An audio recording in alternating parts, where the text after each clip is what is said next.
Hello, hello, and welcome, everyone. I am your host and one of the producers of the LizyT Show. I have to give a big shout out again to my incredible husband and sound technician and audio and everything. We had a little bit of a commotion here today, and always, he's my biggest cheerleader and always comes to the rescue. So thank you so much, honey, John, for working on the studio as always. And so, yes, also, I would like to welcome you for another last week, really, last 2 days of April. Can you believe it?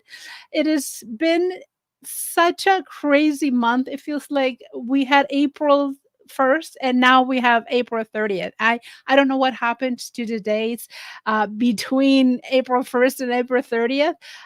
It's just poof, vanished. So May is going to start tomorrow, believe it or not. And my baby is on May 4th is going to be turning 19. I can't believe it. It's just crazy life. And hopefully, wherever you are right now, you are able to enjoy, wish someone a happy birthday, and enjoy your day. And obviously, enjoy our show. We have prepared for you an incredible person. I had the opportunity to see and what one of the podcasts, and I'm like, oh, I have to have this lady on the show because this is really what it's all about. Is as you can see on the screen, tell me who you are, what you do, contact info, anything new, and that's really how we work this show, and that's how we get people involved. By the way, talking about being involved, if you would like to interact with us, if you would like to say hello, if you would like to ask questions, please do not hesitate. As you can see it on the screen, we are in all the social medias, not only on my webpage, which is lizypodcast.com, but also on Instagram, Facebook, TikTok, and my goodness, the list goes on and on, all at the same time. So if you miss one platform, don't worry, you can catch us on another one. So yes, I am so excited. So I would like to say, by the way, if you are would like to sponsor a show, please do not hesitate to call, DM me, contact, or email me, lizyradio at gmail.com. And I would love to talk to you about packages, how to sponsor the show. Your business will be mentioned every single time we do this show. So, without further ado, I'm going to put the poster up and for you to be able to hear a little bit of background. Fari, I love her name. She is a holistic health and wellness transformer coach for 40 years, who has been seeking gain clarity, self worth, self love through mentorship, fitness, and mindset training. She helps clients to transform their challenges into gift, to restore their sense of self, life, healthier, happier lives, and unlock her potential. Her journey began excuse me 21 when she left and escaped an Iran emotionally abused family, navigating challenges like nationality, language barriers, and chronic illness. She discovered a gift of compassion and resilience, and the difficulties faced fueled and determination found strength to overcoming adversity. Her expertise is just technical testimony to transform power and resilient compassion in face and hardship. Wow, that is definitely a bio. And for somebody who a lot of you know that I also escaped a communist country. We have something in common, and it's difficult. The challenges are very difficult to adapt, and but we're gonna hear all from Fari, which has an incredible story. Let's welcome her with a wonderful round of applause.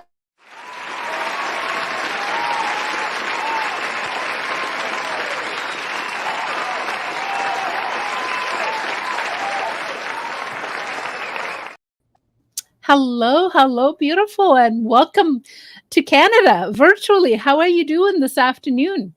Thank you so much. Thank you for having me. For coming, yes, from California to Canada. There we are. We're together. Yes. Thank you, I Fari. know it becomes something when you nowadays I'm not giving my age away, but it feels surreal that just a little long ago for you to be able to connect with people from other than a cell phone, which a phone call rather, which used to be the most expensive thing to do for you to call China, to call South America. Now we can all connect via video. I mean, it still to me sounds too good to be true. This is wow. How things technology has happened. So I am glad. I am very happy, but Fine. it still feels surreal. So I'm glad that we were able to connect via this technology. Fari, take us back. Take us back to what was like 20 when you were 21 and I was about 19 when I left my oppressed country to be able to leave a place, abusive family and the list goes on. At 21, I don't think we understand clearly the world yet. I mean, people say, yeah, at 21 you know life, but you're still a child. You're still a young person not understanding why things are happening this way. Yeah. Well, 21, at the age of 21, 40 years ago is different than 45 years ago is different than 21-year-old today. So yes, today a 21-year-old knows so much more than I knew it. I'm now 67. And when I was 21, I was like maybe comparing to a 12-year-old today. And what did I know about life? But nothing. And I love the fact that you said that I've been doing this for 40 years and it's actually just a little over 32 years, not exactly 40 years. I just wanted to make sure that make that clear. And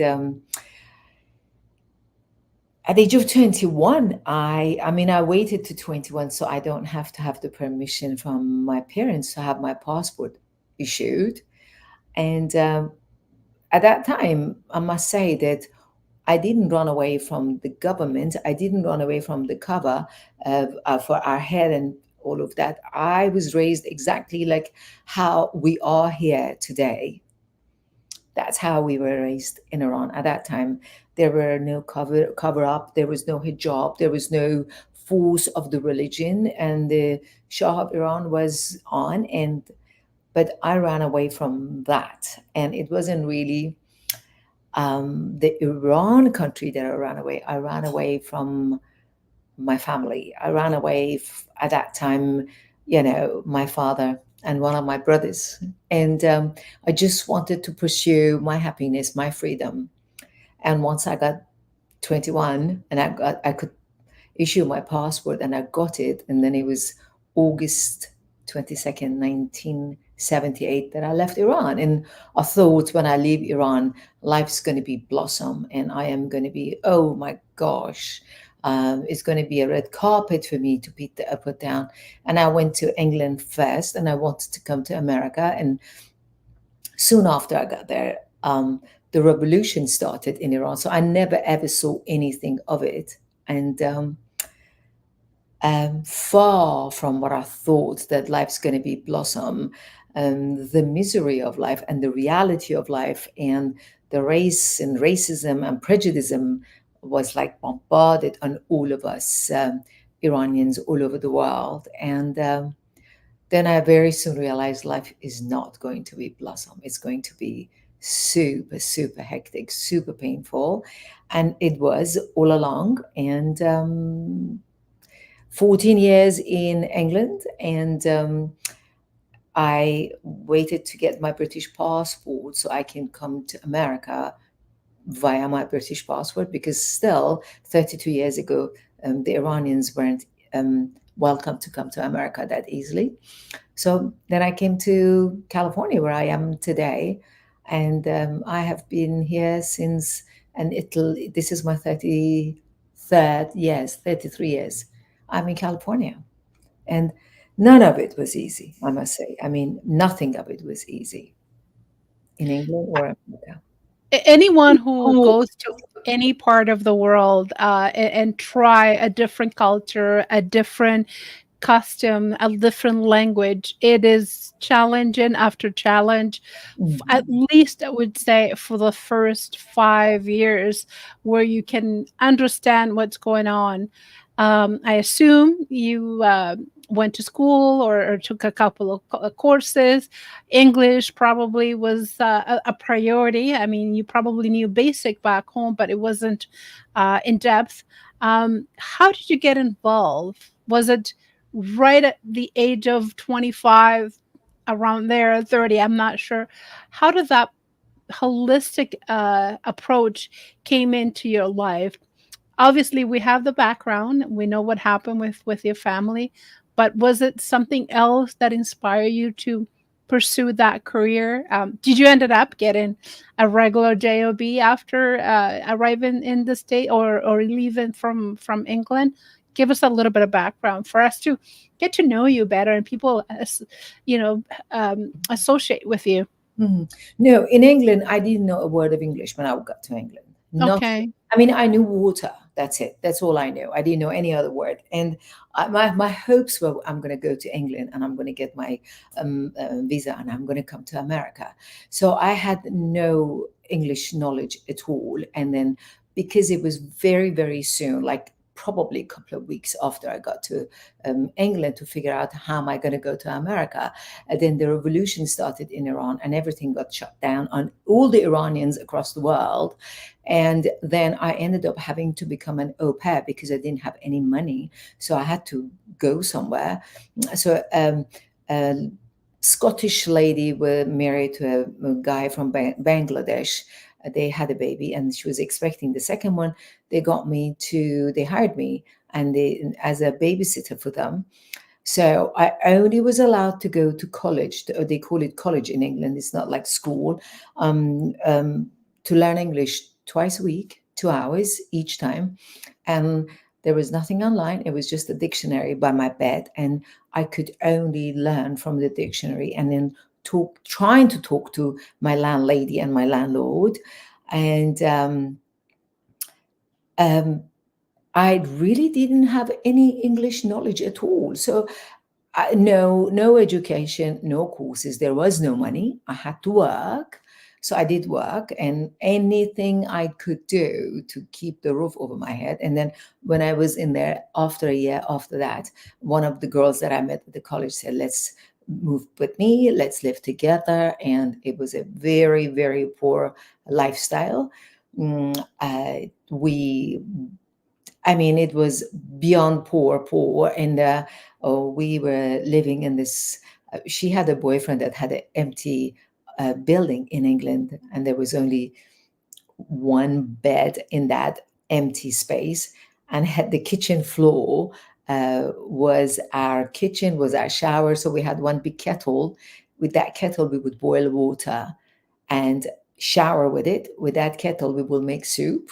With that kettle, we will make tea. That kettle was everything to us for the 9 months that we lived in that place. And it was like really empty at night. And we only had the power in the kitchen, not in that little room that we'd sleep. So it was beyond scary, poor, lonely, miserable. So that was what it was until I moved up and doing other, they call it a junior, to get a job in where they sell the denim shops.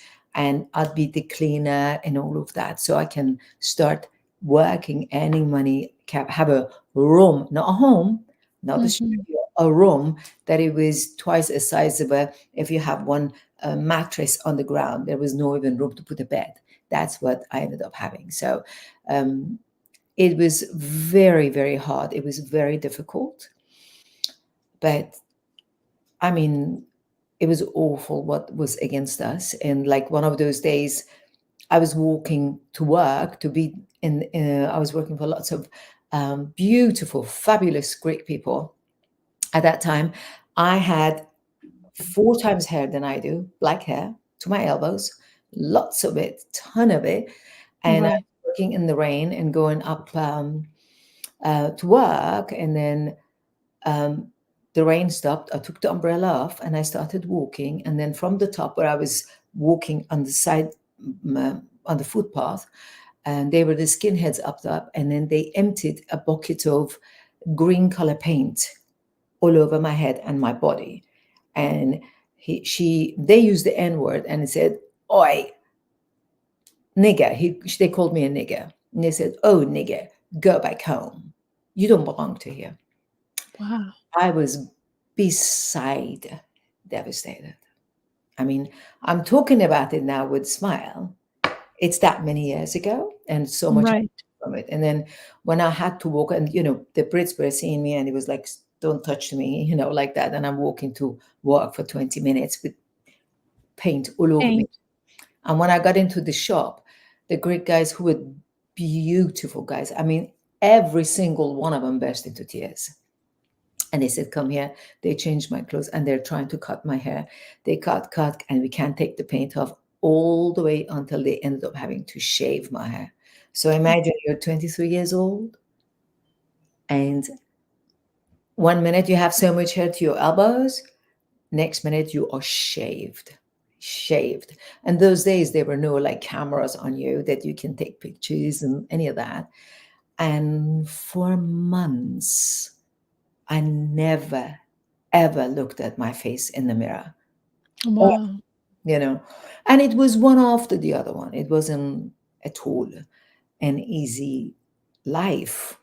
And the result of it was that I was 20, I think 7 years old, 20, something like that. I can't remember the exact age that in England I got diagnosed with this debilitating disease, and it's called fibromyalgia, which, Oh, wow. if I wasn't so crazy about fitness, I mean, it was my blessings, unbelievable blessings, that I had these genes that I got from my father, and I was very much drawn into fitness. So I was sad, I would run. I was mad, I would run. I was happy, I would be working out. And fitness, health, and fitness was what saved my sanity. Of course, many, many times came to my head the way we were being treated, that I wanted to take my life away, without a doubt. I was very, very depressed for the longest time. And until then, I got married in England, I got divorced in England, then I got my British passport, and my ex-husband, who was also an Iranian guy, he got the British passport because of me. I had applied for it. And then I thought it's time for me to go on and move to America. So I came here thinking it's going to be any better. No, it was worse, but everything happens for a reason. I couldn't see that then. I was 34 when I moved to America. And you think at that time, I was too immature to want, oh, all that I go through. It's because there is a gift in it. I didn't. I just felt, my God, how much more I'm going to get attacked. But it was this voice constantly telling me, keep going, you can't stop. And by some 1000% grace, I managed to pull through. Fitness was the drug of my choice. And through the fitness, when I came to America, I mean, in England, but when I came to America, the fitness became my job. I was a very, very fat child. I would eat my emotions in Iran, and my mother wouldn't let me get into like volleyball, and my school would call and say she's brilliant on that, or tennis and all that. Oh no, that was against her belief, and she wouldn't let me get into it. So I would just go for the longest walk. We had a massive swimming pool in our home, and goes, that's all you can do, but that's it. But when I got England, I lost 50 pounds. And then when I continued coming to America, the 50 pounds got to be, I think, probably 70, 75, something like that, because I went down to be 130, I want to say 37, 38. And then when I wanted to be a trainer, this big, huge bodybuilder guy, green eyes, and he was like gigantic, muscly guy. I went for, I think, nutrition to him, something like this. And he asked me, what do you want to be? And I said, I'm looking to be a trainer. Now I was like 100 and maybe 37 to 140, I'm not sure. And Mhm. fit. No. And he goes, listen and listen well. California is a place for people that they want to, for the young girls, the blue eyes and the blonde ones, that they want to be an actresses, and they want to be they become trainer in hopes of meeting the producers and the directors. And he went like this, looking, showing me, and goes, with this, with your thick accent, with that much black hair, with your dark skin, you're never gonna make it. Don't waste your Oh, time. wow. Honest to goodness, it broke me. I'm not gonna, Right. but I had this voice just keep on saying, keep going, and fast forward, I became a trainer and I made it very big and huge. And I was working, um, he was very big up to like 20 years ago. And when I think I was 30, probably, what was I, 36, 37 or 38? When I met this man, it's called a big black African American guy, and his name is Billy Blanks and Tybo. And then I went there for just a help a friend to get going, and then he liked my energy, and then he hired me, and then I became one of his girls, and then I was the Taibo girl. And we were, I mean, that was the best. I mean, it gave me so much injuries in my body. He would not take any of the injuries as okay, stop. It was like go through it, and I had no backbone to say I can't do it. And it cost me to have 7 knee surgeries, 4 on the left and 3 on the right, up to 2 years ago. And then I ended up having the eighth and the ninth surgeries, which they were my knee replacements. But yeah, a lot of injury happened, a lot of devastation happened. But at some other points when um, the racism and prejudice would be coming towards me, Billy did guard me and support me, I must say. And all of that, when I'm talking to people then as the trainer, and Mhm. it was like they're all asking me, when you go and have your haircut done somewhere, you go once in 6 months to the same person and say, hey, how's it been? Now people are coming to me to be trained 2 3 times a week. So the conversation continues, and as I am telling them about everything that is going on, Mhm. one of them said, one of my clients is a psychologist. I think this was 2015, something like that. She said, hey, you're coaching me. I said, what is that? She goes, I said, oh, I'm your trainer. He goes, no, all that stuff, it's a coaching. And I said, oh, okay. I didn't know what that is. I had no idea what coaching was. And a few days later, it's just, I'm wondering what is coaching, and I'm questioning it. And they always say when the student is ready, the teacher arrives. Boom, That's right. message online that there is this big guy and is partnering with, his name is Tony Robbins, and he's partnering with Chloe Medanis. I have no idea who they are, but they are giving certification, and you can study with them. So I thought, okay, I guess I'm going to be enrolled with them. And it's on my wall now, and I got certified by Tony Robbins and Chloe Medanis. Wow, congratulations. Thank you. That is And so it's fascinating. incredible. And then That I, is so mhm. your life is such an incredible, I mean, I assume you already have a book about it, right? I actually wrote a chapter for the first time in a book, which got published last January. And then I wrote an article in this magazine. It's called Tiny Buddha 2021. But I am now starting my own book. It's going to be published before the end of the year. Yes. Awesome, awesome. Yeah, because it's well deserved. One of the things that you said that it really struck me, and as an ex runner myself, I have Ah, my beautiful. medals. Um, Marathon runner. I do have, same as you, knee injuries myself. I am going to delay surgery for as long as I can until I can not longer go with it. I'm not running anymore. I do walk, I do weights, and I do swimming. But you said, um, fitness saved my life. And Mhm. believe it or not, for a lot of people that are watching this or will be watching later on, we have a few people said hello, hello everyone. Questions, comments, please do write them in all the platforms that we are. Saved your life, and I believe that. That's my mom. Believe me, my mom and I were talking yesterday and said, "What is it about running that you miss?" It is the feeling of letting it go, not when you're pushing for a time on a marathon, and not when you're trying to achieve a certain goal that you didn't have before.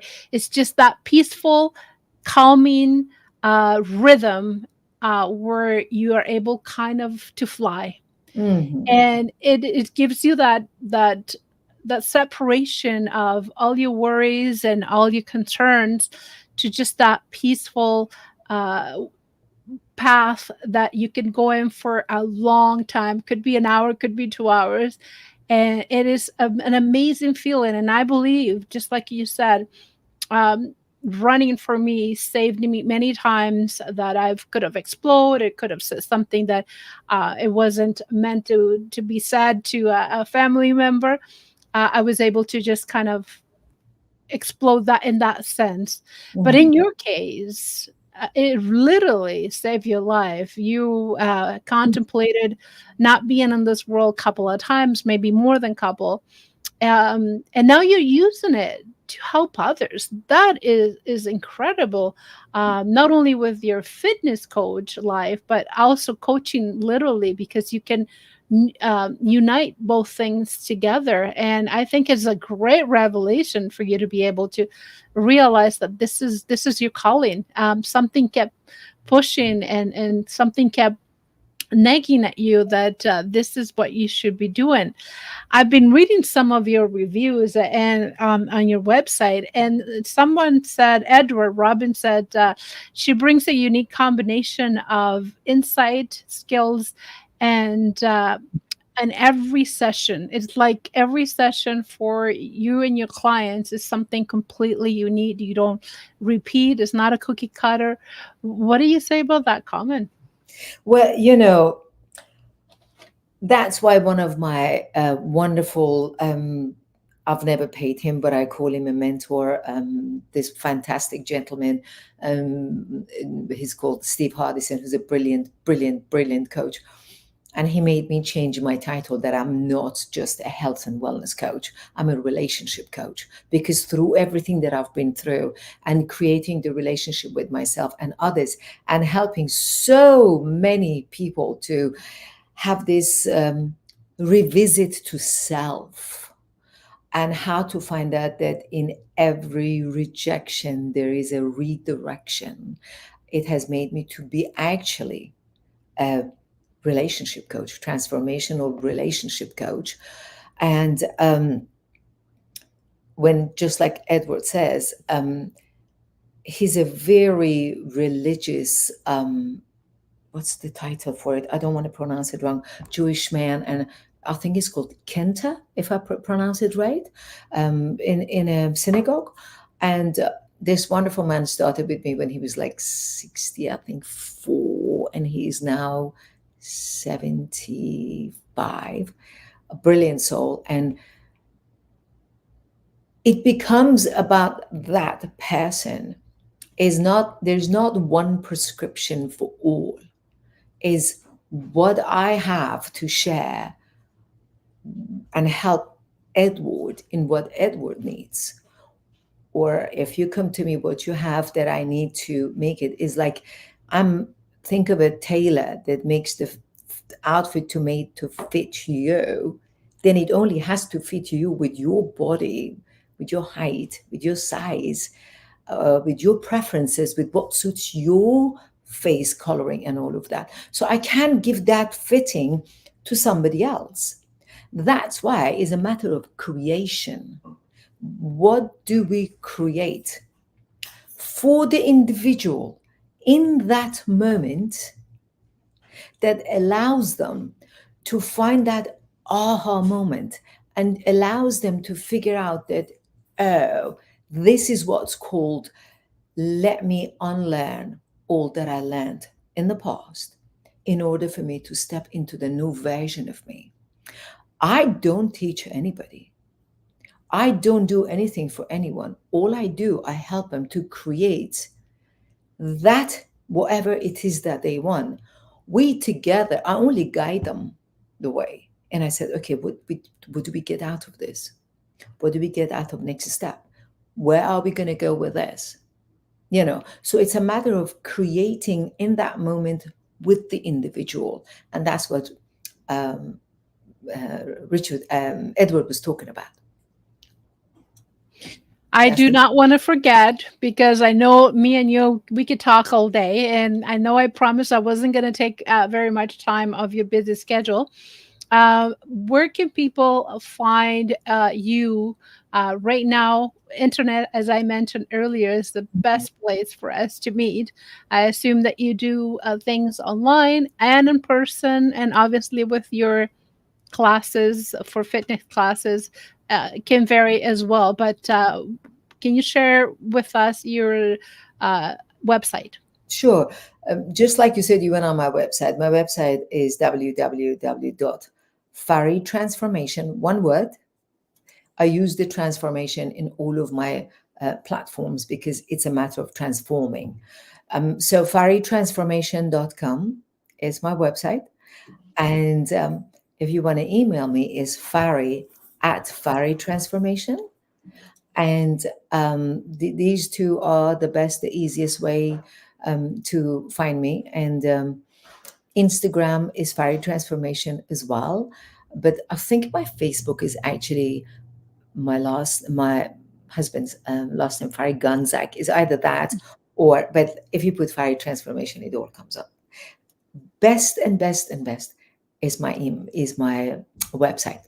www.faritransformation.com is you get lots of it stuff in there, and it allows you to have short 3 little videos of 2-3 minutes, and then after that then I have a freebie that offers it there. And yeah, it's pretty informative, all that there is on the website. And I love to give to your viewers 30 minutes complimentary coaching sessions, discovery call, loving calls, miracle time, whatever you want to call it. And yeah, we just talk. I will be having group coachings, but as a fitness thing that you just asked me, is that I combine fitness, nutrition, all of that with people that I coach. I no longer teach groups, anymore. It's been there, done that. I've done it for a long, long time, but I Mm-hmm. 100% combine it with their client for the coachings. Those that they want to have it, they have it. But lots of people want to know about what to eat and not to eat, or if they work out, is their workout correct or not? Or so lots of people absolute unaware of breathing. So I offer breath work. I am an avid yoga practitioner, and I'm a yoga instructor too. So I teach that part of the workout. And lots of people say, oh, we can't get down on the ground. We do chair yoga. So that makes it wonderfully available for everybody. And yeah, I'm a massive, massive advocate, pickleball player. So I help people before and after pickleball, what it is that they need to do. And I just recently injured my own shoulder, but there were no tears, there was nothing broken. And that's all due to lifting weights for so many years. And they both surgeons said, your blessings are that your muscles are so strong because of the weightlifting. So that's what I do. Mm-hmm. So watch out, everyone. I just started doing weights because I can run, but swimming, I guess, is one of the best thing. When you coach someone, I know that some of your advertisement and some of your webpage and some of the stuff that I've listened, because you have gone through a lot of trauma yourself. Mhm. This is also one of your areas of expertise, helping people to overcome their own traumas and being able to cope with a variety of things that Mhm. people, especially ladies. I'm sure you work with ladies and men, as we mentioned earlier. Of Um, course. what is the traumas that you have encountered? Um, Obviously, there's so many, but can you give us an example just so someone can see, this is a right fit for me? Fari is the person that I should be working with. Traumas, there weren't one or two for me to deal with. There are very many. I'm glad you brought this up. Yes. One of the things that I'm massively um, advocate of talking about it, that I always say, your past traumas and your challenges, they are not life lessons. They're purely they're not life sentences. They're purely life lessons. And we become so like enslaved of all these what we've been through, like I did, like the hatred for my father, for my brother, and we forget all of those are our gifts. How do you want to find your gift?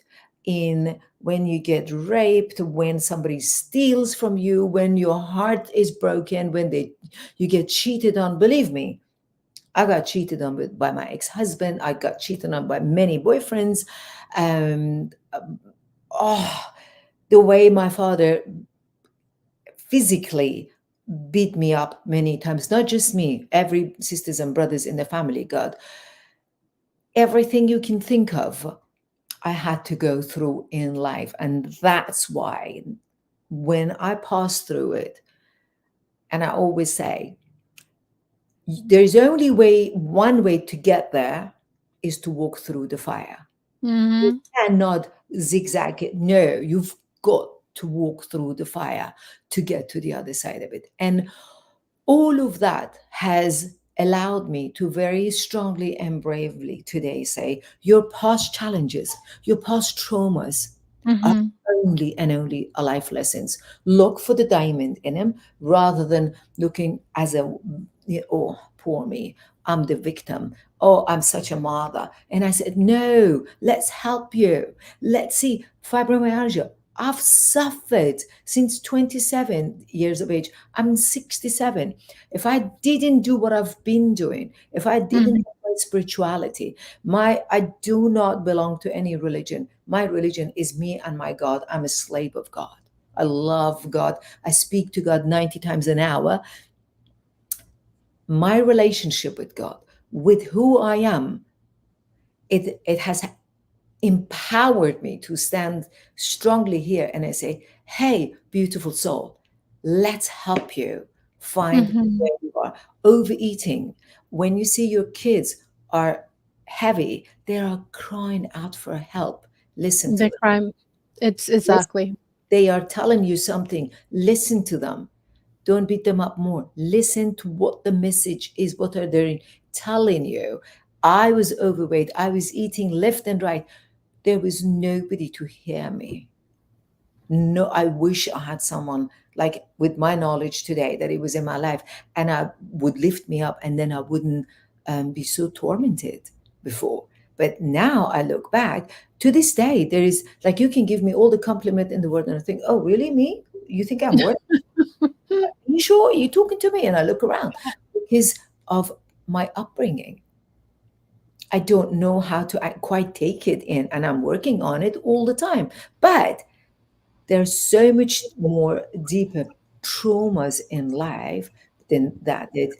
It also helped me to realize that all the rejections that I've had uh, in life, it's been protection. It wasn't that I get now just know, okay, so let me go. Every time I get to know, I say, I feel and I hear this voice that it says, the best is yet to come. And that's what I love to help people that they're going through, whether physical, emotional, mental challenges. Um, Look at what is going on with the mental health today. Yes. What they do, especially in this country, They shove medication down their throat. No one says, hey, get up, go out there, run. Pick up a paper and write your feelings. Put a music on and dance. Go to the gym. Go swim. Do something physically. Speak to somebody. Have a no, they don't say that. But they say No, take this medication at this hour, take the other one in 5 hours, and they make your body like a sicker. pharmacy. But no, pharmaceutical is getting richer and richer in expense of yours and my mental health. And I am saying, I'm not a doctor, I'm not a psychologist, I'm not a psychotherapist. I am only an expert. I am a coach on relationship to self and others. I transform you from your misery into your goodness. I pick you up and I say, sweetheart, have my loving arms through the internet, or if you're here, come and sit in my office and let's talk and let's turn things around. But one needs to be ready and Yes. to be willing to do the work, because I can't do it for you. You have to do it. We're creating. It's only a matter of creation at all time. I don't know if I answered your question. Oh, you have, you have. Um, for you that are watching right now or will be watching later on, so we have a couple of few people. Don't be shy. Uh, there's whatever social media you're using right now, because there's so many. Just put a thumbs up or even a heart. That will mean a lot to us. But I can see who is online. One of the things that I really resonates with me is the part that being abused, an abusive relationship, and being raped myself. This is not what holds me. This is my stepping stone, my Mhm. a way of being a better person, a way of learning to overcome this. And this does not drag me down or at all. And same as you were able to forgive your father. I was able to forgive my abuser. It's such a freedom. It's such a free way of like, looking at life and not having that hold us back. And it's so rewarding to be able to say, hey, I was there, but now I'm here, and I'm able to pass this experience to other. And you doing that in such a huge way. Also, don't get me started with pharma, because this show is going to turn into like a 3 hours at least. But absolutely, I think um, the simpler way, just like you said, going for a walk, talking to people, journaling, listen to music. Biggest therapy in my house is music. All and when I hear Mhm. the girls, I have two girls listening to loud music. I know that's therapeutical, and I'm like, yes, do it. Crying, crying is therapeutic. It is. There's nothing wrong with crying. Please cry more, laugh more. I mean, I couldn't stress all the items. Working out, obviously, is a given, but people are becoming more and more sedentary. It's like 80s is on their 30s. And I have an 83-year-old mother that walks 3 times away and is a day and is healthy as she could ever be. But then again, she does the right things, just like Fari does. My inspiration. But yeah, there's any question, guys, please do not hesitate to connect with her. Her website is fairytransformation.com. Love it. Um, Last question. You are doing so many incredible things. Your schedule is incredibly busy. Anything that you are planning other than your book in the rest of the 6 months that we have in this year? Well, I'm planning on having a retreat. But Okay. I'm doing it. I just came back from Atlanta. I had a wonderful speaking engagement in Atlanta, and that made me realize I'm actually going to speak more, because when you speak, people hear you in different ways that they would be reading about you. And I will be speaking soon. I don't know when, but this year I'm going to be speaking more often, and we will be having a retreat as well. And And there's a massive workshop is coming up in Seattle that I'm taking part on that one as well. And that retreat that we're planning on is going to be between a very famous painter, which Oh, I don't have her permission to mention her name, so I won't say it. And then another wonderful, beautiful, gorgeous, fun lady, a healer, and myself. And I want to promote kind of fitness in there. And I love to paint. I'm not a painter, so I'm not going to take the title of painting. But one of the ways of dealing with stress, with frustration, you don't have to know how to do it. Pick up a pen and a piece of paper and just sketch and draw, or buy the paint and just start painting. It's fabulous. And for me, I always say the way to get to God is not always to go to church for everybody. For me, when I paint, for me, when I'm in the gym, for me, when I'm on my yoga mat, when I'm swimming, when I'm playing pickleball, for me is my connection to the Almighty. It's when I hmm, become one with the power. My prayers, 1000% is like they're being heard when I am physically active, whether I'm drawing things. And when I was mad and sad, I draw a horse, and posted it yesterday on my social media, and I said that's a few years ago. Yeah, fitness, more fitness, and drinking a ton of water is the key. yes, yes. That's exactly what I just had a sip on it right now. Fairy, I mean, Third you're one. good for you. Your life is so incredible, guys. Her website is fairytransformation.com. If you have any questions, you could directly to me or you could send it directly to her. The book hopefully will come up because this is incredible. This And the retreat of obviously any dates of when the retreat. this is Yes. the book that I have a chapter on. It's called Unstoppable, and that's on Amazon. And I have just a chapter, 3,000 words, but this in a different format and different name, I think is coming out in anything between September and December. Wow. That's it's going to make a great Christmas present for people as well. So perfect date to launch it. Absolutely. And for the retreats, what dates are you thinking? Is there anything in the works yet, or is it going to be No, this the year thing or is, next year? no, it's going to be this year, but the thing is, since the pandemic is over and everywhere is booked and is taken, it is so difficult. We're only waiting for to be able to find a place. Um, if we can get it in California, in here in Palm Desert, that'd be wonderful. But we'll announce it, and I don't want to say things that I don't know yet. But it's many places we've applied for, but we don't know who's going to take us in, and we're definitely going to let you know, and we're going to post it. Beautiful. How many people, if you do ended up having it, how many people the retreat will hold? We really don't want to have any more than 15 to 20, because we want to give them our Personalized undivided attention. love and attention. Um, my friend painter, she wants to be able to do the painting in there.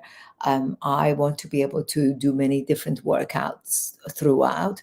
I want to make one morning to say an Iranian or a Persian breakfast, and my healer friend needs to be able to make that connection with the individual. There's no point having that many. We want very small amount, but we want to give them experience they've never had in life. So we And want to I keep. assume all of that will be on your website once you have Yes, the location and once you're able to say, hey, the applications are up, you can apply and you'll probably be happy to have anywhere from 15 to 20. I'm pretty sure probably you're going to get people on a waiting list. I'm like, that's right. I wanted to I wanted to come. I wanted to come. Yeah, we just thought if we can get that, and if it gets really out of hand, then we just look for somewhere bigger. But it's better to start small and then increase it Absolutely. incrementally. Absolutely. Fair, it's been almost an hour, but it's been such a Wow, time delight flies. talking to you and conversing and getting to know your trials and tribulations and how you were able to overcome all of them. And we're still overcoming because we're still alive. I will never feel And very old. it's a growth. We're here to grow and to learn, and I'm glad that you do resort to a higher power, of God, because He's the one who allows. And a lot of people say, why would God allow a rape?